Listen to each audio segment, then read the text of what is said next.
Hello guys, तो आदर आदाब अभिनंदन आभार। मैं आपका होस्ट, आपका दोस्त आपके सामने लेके आ गया हूँ एक नया वीडियो, जिसमें मैं बात करने वाला हूँ कि मैं एसबीआई क्लर्क मेंस का कैसे प्रिपेयर करने वाला हूँ, जो कि अब वो 4 सिटीज़ में बाकी रह गया था प्री का एग्ज़ाम, उसका भी नोटिफिकेशन आ गया है। तो अब मेंस जल्दी आने की संभावना है। मुझे लग रहा है कि 1 सितंबर या 2 सितंबर को रिज़ल्ट आ जाएगा और 14 से 15 सितंबर को एसबीआई क्लर्क का मेंस भी हो जाएगा। ठीक है, तो अब हमारे पास है कितने दिन? अगर आप गिनोगे तो ज़्यादा से ज़्यादा 1 महीना होगा, 1 महीना ही होगा। ठीक है, तो 1 महीने में हम एसबीआई क्लर्क मेंस कैसे क्लियर कर सकते हैं, कैसे उसमें ज़्यादा से ज़्यादा मार्क्स ला सकते हैं, कैसे हम अपनी एक्यूरेसी और स्पीड बढ़ा सकते हैं, हमें क्या करना है और क्या छोड़ना है एग्ज़ाम में, क्या ध्यान रखना है, ये सब मैं इस वीडियो में आपके साथ आपको बताऊंगा। तो आप वीडियो को एंड तक ज़रूर देखेगा और अच्छा लगे तो लाइक और सब्सक्राइब कर दीजिएगा। तो गाइस, देख सकते हैं आप, मैं लास्ट जो है आरआरबी पीओ का आपके लिए एनालिसिस लेके आया था और कैसे प्रिपेयर करना है वो लेके आया था। ऐसे ही मैं सेम एसबीआई क्लर्क के लिए भी लेके आया हूँ, जैसे मैं प्रिपेयर करने वाला हूँ। कुछ भी चीज़ प्रिपेयर करने से पहले उसमें क्या आता है, क्या पूछा जाता है, कितने मार्क्स का क्या होता है, वो सब जानना बहुत ज़रूरी है। तो मैं सब आपके लिए लास्ट ईयर का, जो कि अभी हुआ था जनवरी में या फरवरी में शायद, वो पेपर का पूरा एनालिसिस लेके आया और हमें क्या करना है, क्या छोड़ना है, क्या टफ था, क्या इजी था, वो भी मैं आपको बताऊंगा। तो पहले तो ये देख लीजिए रीजनिंग का। ठीक है, तो आपको अच्छे से दिख ही रहा होगा रीजनिंग। उसमें क्वेश्चन होते हैं 50, मार्क्स होते हैं उसके 60 और टाइम दिया जाता है उसमें 45 मिनट्स। ठीक है, एसबीआई क्लर्क मेंस का। अब उसमें लास्ट ईयर के पेपर में आया था मेंस में लॉजिकल रीजनिंग, 5 क्वेश्चन आए थे। ठीक है, अब 5 लॉजिकल रीजनिंग में क्या होता है, conclusion and assumption, arguments, cause and effect, ये सब होता है। ठीक है, तो ये सब मुझे लगता है तब तक 5 में से 3 क्वेश्चन तो डुएबल होते ही है, जो हमको करने ही जाए उसको। ये टाइम कंज्यूमिंग नहीं है। एक आरसी पढ़ो, छोटा सा आरसी दिया होता है, एक आरसी पढ़ो और आपको जो लगता है वो आंसर दे दो। आंसर पास्ट या फ्यूचर का नहीं होना चाहिए। आंसर में ओनली वर्ड आए तो वो आंसर नहीं होगा। कोई परफेक्ट नहीं बताना चाहिए, हमको एसम्पशन करना है, कोई परफेक्ट नहीं बताना है। तो ऐसे सब रूल्स है, उसके पढ़ लीजिएगा आप। तो लॉजिकल रीजनिंग आया था 5 क्वेश्चन। फिर एक पजल आया था 2 पैरेलल लाइन पजल, और वो 10 क्वेश्चन आए थे उसके। 2 ऐसे क्वेश्चन आए थे, एक 5 क्वेश्चन और 5 क्वेश्चन। ठीक है, इसलिए मैंने 5+5 लिखा है। 2 पैरेलल लाइन होती है ना, जैसे कि हम जानते हैं ये 1 पैरेलल लाइन और ये 2 पैरेलल लाइन। और मैं ऐसे करता हूँ जैसे कि 5% 10% बैठे हैं। ठीक है, तो 1 2 3 4 5। कई लोग ऐसे करते होंगे 1 2 3 4 5, 1 2 3 4 5। ये टेक्निक मुझे अच्छी नहीं लगती। क्यों नहीं लगती? क्योंकि फिर मज़ा ही नहीं आता। ये टेक्निक में क्या अच्छा है, ये टेक्निक क्यों बुरी है ये मैं नहीं बता रहा, पर ये टेक्निक क्यों अच्छी है ये मैं बता रहा हूँ। अगर कुछ बोला है, जैसे कि हमारा आ गया ACDEF, ओके, और इधर आ गया PQRST, ऐसा आ गया। ठीक है, अब कभी बोला हो ना कि P के डायगोनल कौन बैठा है, डायरेक्ट हमको दिख जाता है। बोला हो T के सामने कौन बैठा है, तो ये लाइन से ही दिख जाता है कि ये, इसमें क्या ढूंढना पड़ता है। कभी कभी किसी के हैंड राइटिंग अच्छे ना हो, ऐसा कुछ ना हो, तो ढूंढना पड़ता है। इसमें डायरेक्ट पड़ता है ये लाइन है तो इसके सामने क्या ये है, तो वो टाइम बचता है। ये टाइम बचाने की टेक्निक है। ठीक है, 2 लाइन वाली। फिर था कोडेड क्वेश्चन। कोडेड क्वेश्चन कैसे थे, तीन क्वेश्चन थे उसके, और उसमें कोडेड क्वेश्चन कैसे थे मैं आपको बताऊं। जैसे कि एट द रेट है, तो एट द रेट का कुछ दिया होगा कि एट द रेट मीन्स ये, डॉलर का डॉलर मीन्स ये, हैश का तो मीन्स ये, और उसका फिर हमको सॉल्व करना होता है। उसके 3 क्वेश्चन थे। ठीक है, वो डुएबल थे, उसमें कुछ था नहीं ज़्यादा। ठीक है, फिर आते हैं हम इस पे। एक पजल ऐसी पूछी थी कि 7 पर्सन है, वो लोग 7 गेम खेलते हैं और बिल्डिंग में है। ठीक है, 7 पर्सन बिल्डिंग में बैठे हुए हैं और 7 अलग अलग गेम खेलते हैं। इजी था ये पजल, हो जाएगा। 5 क्वेश्चन थे इसके, 5 या 4 क्वेश्चन थे। पजल में मोस्टली 4 क्वेश्चन ही पूछे थे, पर मैंने 5 लिखे हैं। ठीक है, फिर ये स्टेटमेंट वाला, पर हमेशा कैसा होता है, स्टेटमेंट 1 और स्टेटमेंट 2 ही होता है। इसमें स्टेटमेंट 3 भी है। ठीक है, और उनमें से ढूंढना है। तो हम कैसे कर सकते हैं इसका, मैं अभी वीडियो, तो बहुत लोग बोलते हैं कि वीडियो लाओ सर वीडियो लाओ, पर अभी क्या है, मेरा मोबाइल होल्डर है नहीं, अभी भी मैं ये लिख रहा हूँ और एक हाथ से मोबाइल बना रहा हूँ। ठीक है, वीडियो बना रहा हूँ। ठीक है, तो प्रॉब्लम हो रही है लिखने में, पर मैं आपको बताऊँ मैं कैसे करता हूँ। मैं ऐसे ही लिखता हूँ, स्टेटमेंट 1, स्टेटमेंट 2, स्टेटमेंट 3 और टोटल। अब स्टेटमेंट 1 में जो दिया हो इसका यहाँ लिखता हूँ और यहाँ भी लिखने लगता हूँ। 2 का दिया हो यहाँ लिखता हूँ और इसमें भी ऐड करने लगता हूँ। 3 का दिया हो यहाँ लिखता हूँ, इसमें ऐड करने लगता हूँ। लास्ट में हमें सिर्फ देखना पड़ता है, 1 से हो जाता है, 2 से हो जाता है, 3 से हो जाता है, या टोटल से होता है, तीनों को साथ मिला के होता है। तो क्या ज़्यादा टाइम नहीं बिगड़ता। कई लोग क्या करते हैं, पहले 1 से ढूंढते, फिर 2 से ढूंढते, फिर 3 से ढूंढते, फिर सबका साथ में फिर से पढ़ते, फिर करते, तो ये टाइम वेस्टिंग है। ऐसे टाइम वेस्ट नहीं करना है हमको, ठीक है। फिर है 8% है सर्कुलर में, ठीक है। इसके 4 क्वेश्चन थे, तो वो तो बहुत ईजी है सर्कुलर में।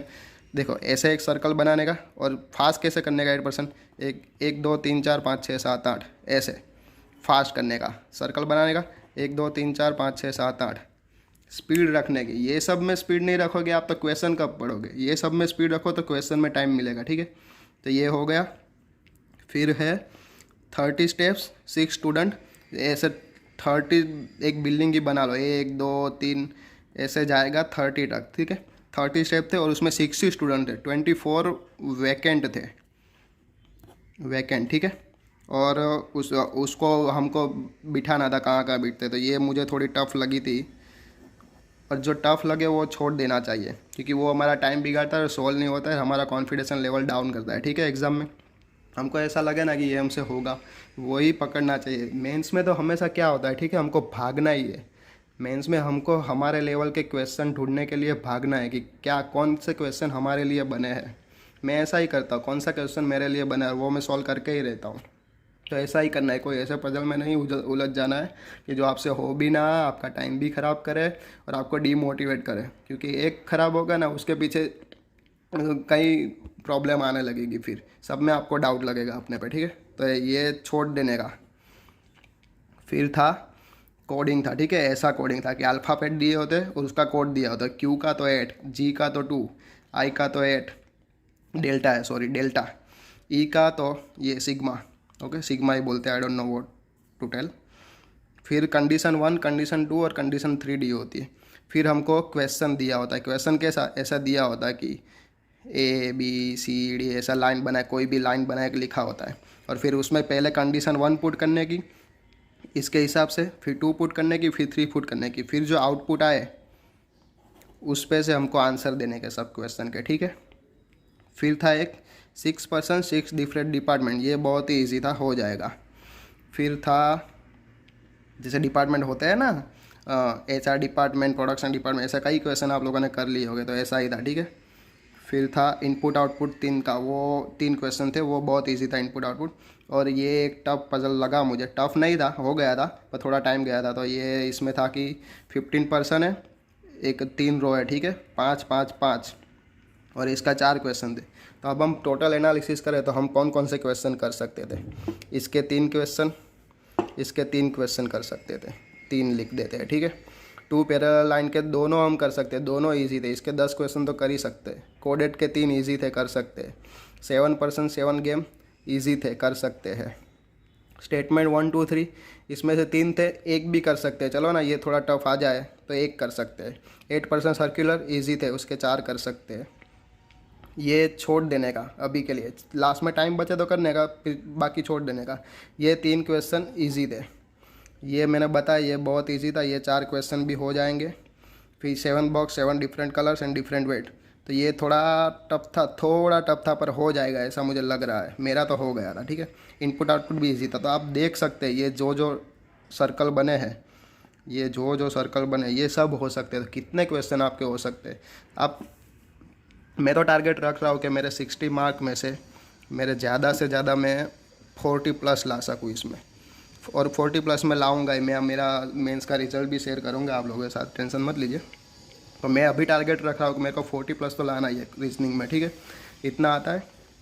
फिर हम आते हैं क्वांट में। चलिए, क्वांट सब कई लोगों को बहुत ज़्यादा टफ लगता है, तो जल्दी इसमें देखते हैं क्या पूछा था लास्ट टाइम।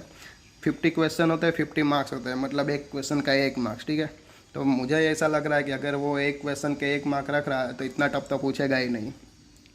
टाइम 45 मिनट्स दिया होता है।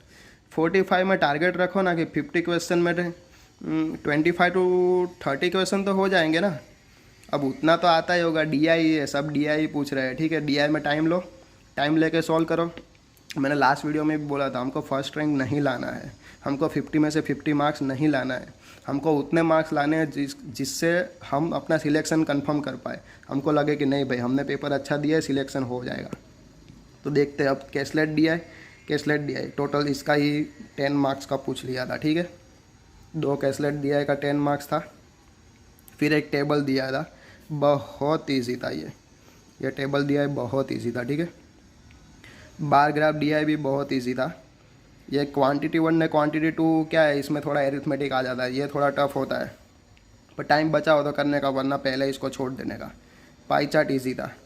स्टेटमेंट 1 स्टेटमेंट 2 के 10 क्वेश्चन थे। अब आप सोचिए 10 क्वेश्चन मतलब क्या हुआ, 10 मार्क, बहुत अच्छा है। और इसमें से 6 से 7 डुएबल थे, 6 से 7 इसमें से डुएबल थे। मैंने एग्ज़ाम दी इसलिए मुझे पता है।